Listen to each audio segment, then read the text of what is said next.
Alright guys, so I wanted to go ahead and touch on some main ideas from this text selection. So you're going to hear a little bit of a tapping, and that's me trying to figure out how to use my stylus better, because something I've been working on for the last year. I know that seems like a really long time, but okay, so this text section is all about fractions. That's the biggest thing. So one of the things that, and like I said, this is just a quick recap of ideas. We have proper fractions, and those are going to be your AB, where A is less than B, a number kind of like a half, the numerator smaller than the denominator. We have improper fractions, and there's not a lot of improper fractions in this section. There's some, but not quite as much as you would think. And then AB, where A is greater than B, but B is not 0. And we're not talking about negatives either, so B is going to be greater than 0. So something like that.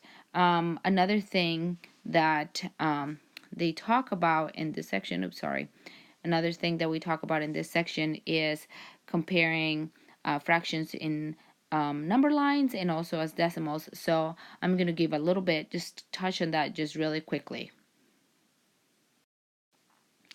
So if you have a proper fraction, so like we talked about before, so we're going to have, and you convert it to decimal, just again, a quick recap, you just kind of numerator divided by the denominator. Then if this is your ones place, this number will always be a 0. When you convert into decimal here, you're going to get, I don't know, like 1, 2, like 6. If I can get a 6 there, blah, blah, blah, blah, blah. So, but the ones place is always going to be a 0. If you have an improper fraction, like we said, then you do A divided by B, and your answer, the ones place, is always going to be a number greater than 1. So whatever goes here is going to be greater than 0. Okay, so then your decimal point, and the rest of your digits. Okay, another thing is how you would find it in the number line. So if you remember, and I'm just kind of like freehanding this right here. If you have your let's say I have 0 here, and I have 1 here, all your improper fractions, all your proper fractions, so all your proper fractions will be there, all your impropers will be right there, somewhere along the lines. You just find them ahead of 1. Again, this is just quick recap, main ideas, just so that you kind of you can do a lot of the reading, but there's not a whole lot of reading in this chapter anyway. There's a lot of examples with diagrams. Okay, well, so we just need to talk about equivalent fractions, simplest form, and simplifying in common denominators. So I'll get to that next. So before we get into equivalent fractions, I just wanted to pinpoint, I guess I didn't think about this, but it's a really good idea. And I think we have continued to talk about how, students sometimes could possibly struggle with finding a number on the number line, or making sure that they are basically finding the correct, or dividing a whole into the correct number of units. So the way the book explained it, and I guess they know what they're doing, is that if you shade it almost like a circle, then you can actually see that it's a distance. It's a full circle. It's not, you're not looking at the line itself, or where the reason the fraction is there is because this 4/3 is 1, 2, 3, and then the fourth circle, right? Like this distance has been reached. So something like that to kind of keep in mind that I remember when I was little, and I'm not the greatest of artists by any means. I'm not claiming to be, and you will see. I remember when I was younger, they would have like on the number line. So, and this is of course like free-handed, nothing. But we would talk about how there was like a little frog, and it was like how many jumps can the little frog kind of go. And I remember it just like, and I even tried to do that in one of the pages.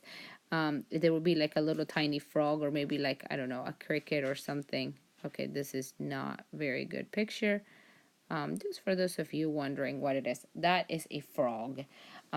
So then you would be able to count the steps by the jumps that the frog completed. So I think in a way that kind of helped me visualize that I was doing a distance, that it was not about the line or the number, it was about the length traveled. So something to keep in mind when we're actually placing these fractions in the number line, that using the idea of like the circles or ovals, or whichever way you want to think about it or explain it to your kiddos, it's kind of like the same thing as we were doing with the lengths, when we were trying to explain, like if this is a unit and this is like 2/10 of it, and this is the extra little piece of it.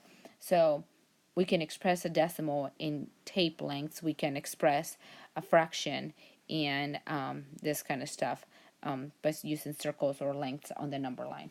And it gets kind of complicated as it goes on, but I think is very achievable. And it is mostly kind of starts kind of getting there like on page 62, kind of looks like it. But we'll talk about why do you use an equivalent fraction? Who would need it? Who would have a purpose for it? So think about it for a second, and then we'll kind of discuss that in a bit. So when I think of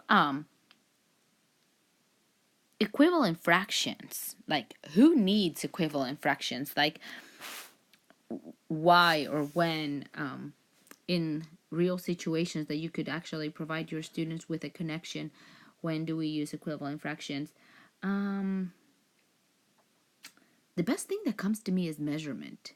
If you're building like a civil engineer, if you're I wonder like car parts, assembling something like that, like a larger system, you could, and you can just work with the kids, like let's build something with the small Legos, big Legos, little Legos, and how they relate. I mean, Legos, if you go on Pinterest alone, you can look it up too, and teachers pay teachers just to kind of like see what they have. But Pinterest alone has like a lot of fraction lessons using Legos. I looked it up just to kind of build my own background, but that's kind of something. So just again, simple recall, if you have an equivalent fraction and you have something like 2/3, we just multiply top and bottom by the same number, and then that's an equivalent fraction of 2/3, 4/6.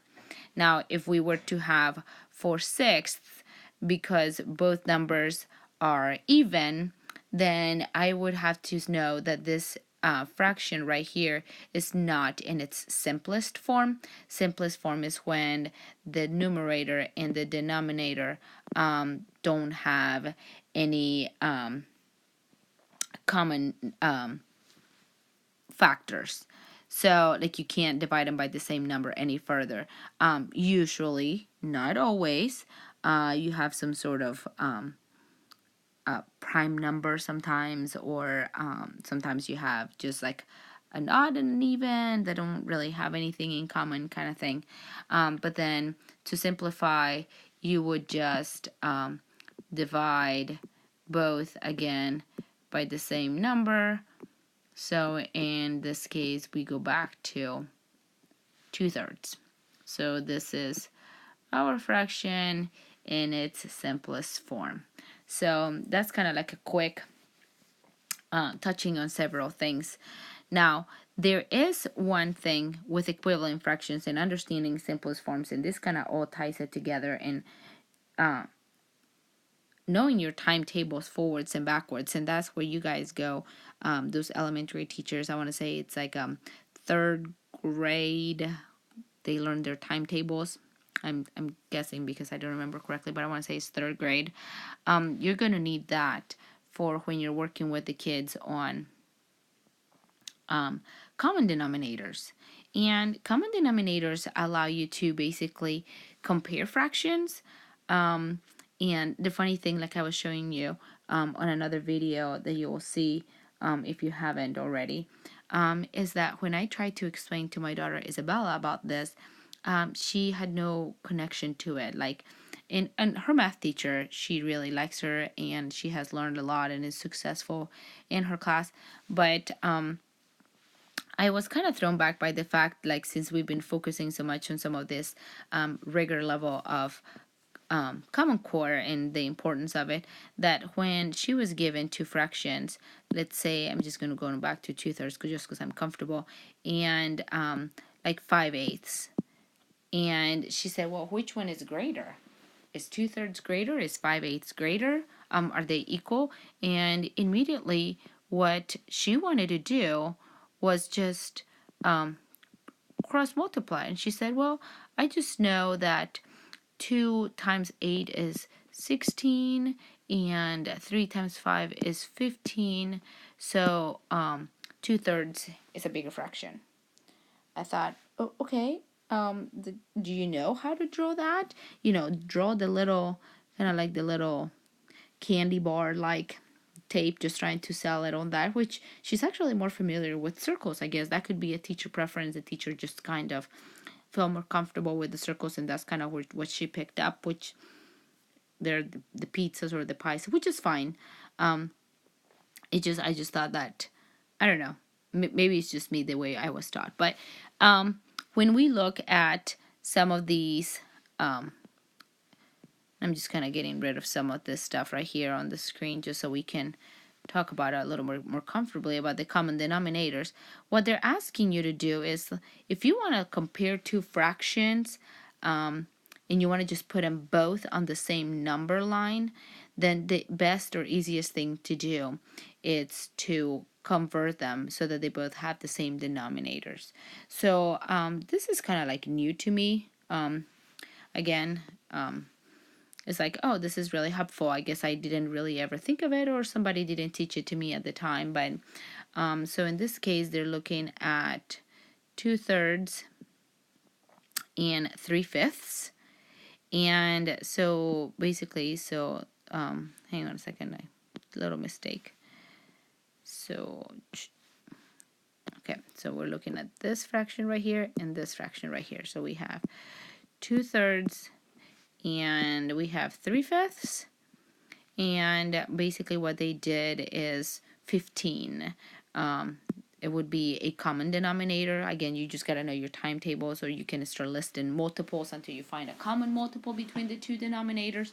But then, so basically I just know here off the top of my head that I need to multiply this by 5 and this by 5, and I have to multiply this by 3, and over here by 3, and basically an equivalent fraction here is going to be 9/15. One here is going to be 10/15. And then I can just place them on the number line, and I can just say, okay, I have 9/15 over here, and I have 10/15 over here.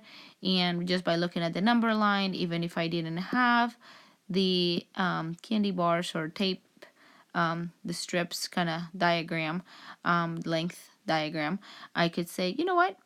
I know that 10 is more than 9. So again, 2/3 is more than 3/5. So I can go back, use my alligator, and I can say that 2/3 is greater than 3/5. So kind of supporting, like, how do you come up with this information? Well, I use common denominators. I drew it as a picture.